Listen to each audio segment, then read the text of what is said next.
네, 안녕하세요. 이슬이 전문가입니다. 네, 오늘은 이제 프로스테믹스라는 종목을 문의를 주셨습니다. 혹시라도 이 종목 보유를 하고 계시거나 매수 관점으로 좀 접근을 하시려는 분들은 영상 끝까지 좀 시청 부탁드리겠고요. 일단 문의 내용 먼저 좀 보도록 하겠습니다. 네, 나름 저점에서 산다고 6월 23일 종가 1985원에 매수를 했는데 오늘 엄청 떨어집니다. 예, 하한가 가는 걸까요? 라고 문의를 남겨주셨네요. 일단 6월 23일이면 이때 이제 단기 52주 최저점을 갱신을 하고 요날 종가에 좀 들어가신 것 같습니다. 그래서 오늘 이제 거의 20% 급락이 나오고 있는 상황인데 특히나 이 장대 음봉 중에서도 거래량이 실리는 음봉 같은 경우에는 개별 악재가 굉장히 좀 강하다라는 거기 때문에 내용을 반드시 체크를 하셔야 된다라는 거죠. 그래서 한번 저희가 사업 부분부터 어떠한 악재들 이 지금 껴있는지 이 부분을 한번 좀 체크를 해보도록 하겠습니다. 일단 동사 같은 경우에는 일단 크게 보면은 제약바이오에 속하기도 하고요. 일단 화장품 쪽에서도 속하기도 합니다.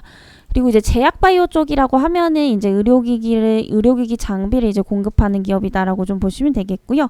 일단 주력 사업이 현재 AAP라는 이런 이제 지방 줄기세포에서 이제 그 단백질을 추출한 물질을 이제 그 화장품 쪽 회사에 좀 공급을 하고 있다라고 좀 보시면 될 것 같은데요. 일단은 그 이제 자회사에서도 한 2개 정도 보유를 하고 있습니다. 이제 더마베이비 그리고 이제 중국의 유한공사를 하나 이제 가지고 있는데 이쪽 자체가 현재 지금 다 화장품 계열사다라고 좀 보시면 되기 때문에 아무래도 화장품에 대한 그런 이제 산업적인 부분들도 굉장히 좀 중요하겠죠. 그래서 지금 일단 화장품 시장을 좀 보게 되면 아시겠지만은 별로 좋지가 않아요. 특히 이제 중국에서도 현재 도시 봉쇄 정책이 다시 한번 또 시행이 되고 있는 만큼 아무래도 소비 심리 둔화로 이어지게 되면서 화장품 업계는 다시 한번 또 비상이 걸리고 있는 상황이죠.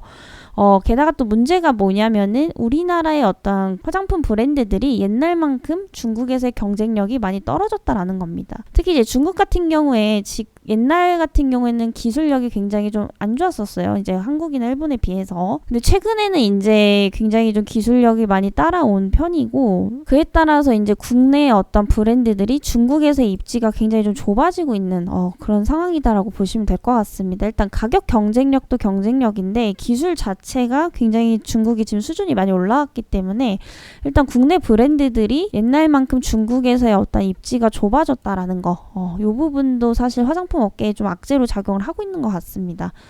그래서 뭐 여러분도 알고 계시는 아모레퍼시픽, 한국 화장품 이런 이제 대형 화장품 OEM 기업들도 현재 주가 상황이 굉장히 좀 좋지 않은 모습이고 일단은 가장 크게 작용하고 있는 것은 중국의 어떤 경제 성장에 대한 둔화 부분들이 굉장히 좀 이런 소비재에 대한 업종에 전반적인 어떤 악영향을 좀 주고 있다. 예, 이렇게 좀 보시면 될 것 같습니다. 일단 더마베이비도 이제 자회사에서 이제 그 화장품 계열사 쪽인데 아무래도 지금 실적이나 이런 부분들이 별로 썩 좋지가 않습니다. 앞으로도 업황이 굉장히 좀 어두운 부분이고 그리고 문제는 뭐냐면 아까 이 AAP라는 이 단백질 추출 물질이 현재 그 원자재 값이 너무 많이 오르고 있죠.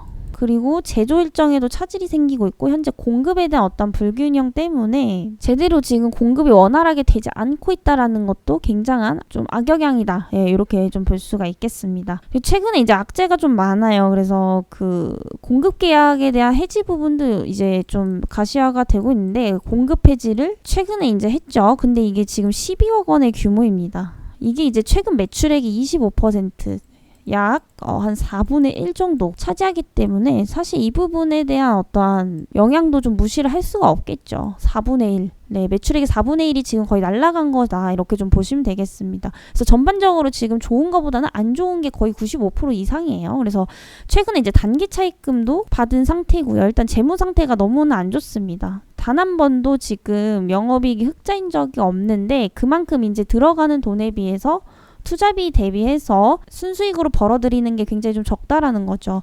적은 게 아니라 오히려 마이너스입니다. 이에 따라서 단기 차입금, 결국에 이건 뭐예요? 네, 돈이 없기 때문에 투자 비용을 어디서 끌어온 거겠죠. 당연히 주가에 좋게 작용할 이유가 없습니다. 그래서 이런 부분들과 공급 해지 부분들, 그리고 이제 화장품업계 전반적인 업황적인 부분들, 이런 것들을 조합해 보면은 딱 들어보셔도 네, 좋은 부분보다는 안 좋은 게 지금 훨씬 더 많다라는 겁니다. 그리고 오늘 이제 또 하락하는 결정적인 이유가 또 한 가지 이제 말씀드리자면은 지금 불성실 공시법인으로 지정이 거의 확정이 됐습니다. 불성실 공시법인 최근에 이제 공급 해지, 계약 해지를 조금 남발을 했다라고 표현하면 좀 그렇지만은 하여튼 좀 잦았기 때문에 그런 부분들이 이제 굉장히 좀 악재로 작용을 했고 결국에는 지금 벌점이 누적 부과가 돼서 불성실 공시법인으로 네, 지정이 됐습니다. 그에 따른 이제 뭔가 실망 매물들이 계속 나오고 있다라고 좀 보시면 될 것 같고요. 일단은 뭐 계약 해지 이런 부분들이 상황에 따라서 단기적으로 악재일 수는 있지만은 결국에는 이 기업에 대한 어떤 성장성이 굉장히 좋으면 말 그대로 이제 중장기적으로는 상승을 할 수가 있습니다.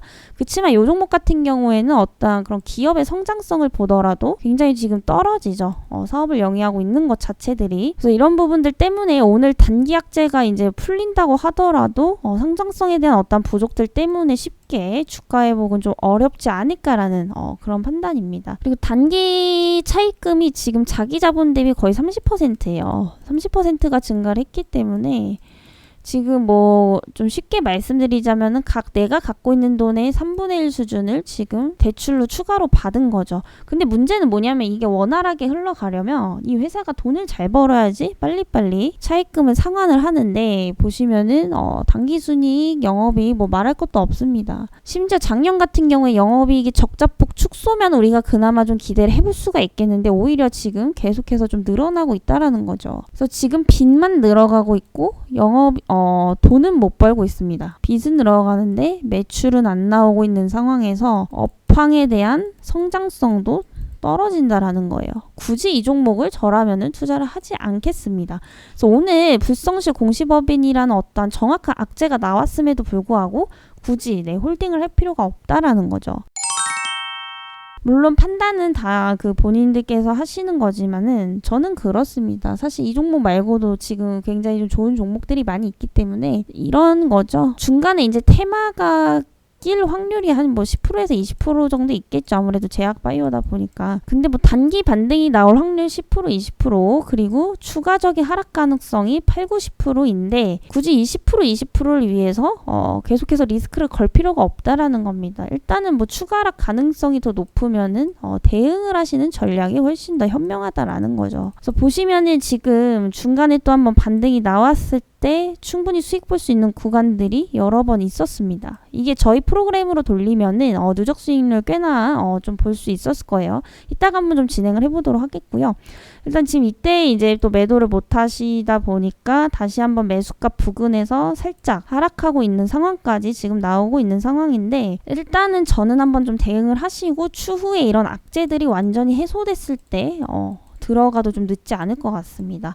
그때 되면 엄청나게 올라가 있는 거 아니냐라고 말씀을 주실 수도 있는데 사실 지금 상황을 보면 올라갈 이유가 없기 때문에 상승을 하더라도 지금 가격과 그렇게 크게 차이는 없을 것으로 좀 예상이 되고 있고요. 혹시라도 그렇게 된다라고 한다면 사실 어떤 그런 일회성 테마일 가능성이 높기 때문에 어느 정도는 좀 악재 해소에 대한 부분들을 확인을 하고 들어가도 좀 늦지 않다라고 판단이 되고 있습니다. 그래서 한마디로 정리하면 얘는 지금 모멘텀, 재료, 부재 수준이 아니라 그냥 전반적인 악재가 거의 덕지덕지 껴있는 수준이에요. 그렇기 때문에 지금은 리스크 관리에 초점을 맞추시는 게 맞습니다. 굳이 불성실 공시 법인을 지정이 된 종목을 가지고 중장기적으로 계속 볼 필요가 없다라는 거죠.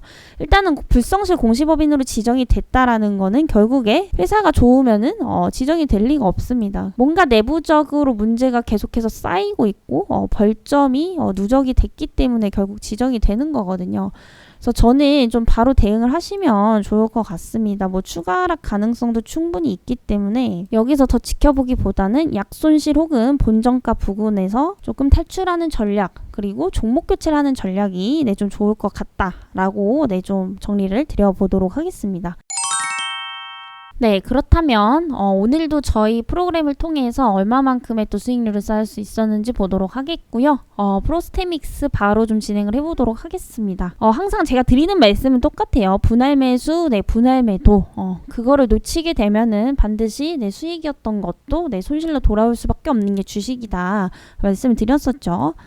네, 바로 진행을 해보도록 하겠고요. 이런 식으로 중간에 충분히 수익 볼 수 있는 구간이 나온다라는 겁니다. 이렇게 해서 지금 3번의 매매죠. 3번의 매매 동안에 한 13%의 수익률을 거둘 수가 있었죠. 지금 약 2, 3주 만에. 2, 3주 동안 지금 한 13%의 수익. 그래서 보시면은 이런 이제 변동성이 강한 종목들은 보통 이렇게 윗꼬리를 달고 하락을 하는 경우가 많습니다. 그래서 항상 이럴 때 이제 많이 말씀을 하시는 게 뭐냐면은 나 이때 못 봐서 못 팔았다. 그러고 이제 방치하시는 분들이 많은데 그렇기 때문에 프로그램을 반드시 사용을 하셔야 된다라는 겁니다.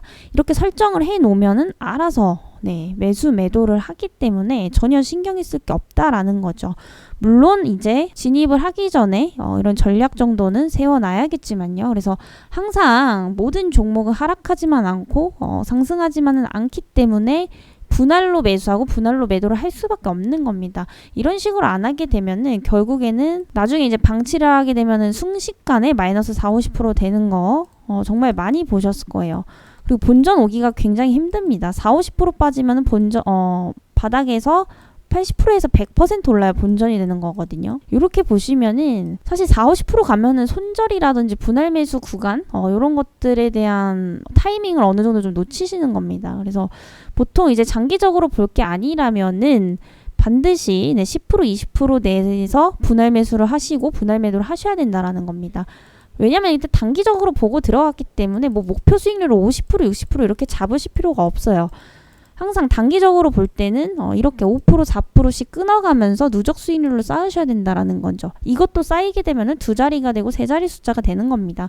그래서 이렇게 만약에 진행을 하셨다라고 한다면은 지금 2주 만에 약 13%라는 수익률을 올릴 수가 있었다라는 거죠. 가뜩이나 이제 6월달 같은 경우에는 시장이 좋지 않았음에도 불구하고 충분히 가능하시다라는 겁니다. 그래서 이제 시장에 따른 매매는 이제 또 방법이 따로 있지만 어쨌든 저희 프로그램은 이슈가 강한 종목군들 위주로 단기로 이렇게 이제 수익률을 쌓아갈 수 있는 전략에 좀 초점이 맞춰져 있기 때문에 특히나 이제 단기 종목을 굉장히 좀 좋아하시거나 매수는 잘하는데 매도를 잘 못하셔서 항상 수익이 손실 전환으로 되시는 분들은 네, 반드시 사용하셔야 된다라고 다시 한번 좀 강조를 좀 드리도록 하겠고요.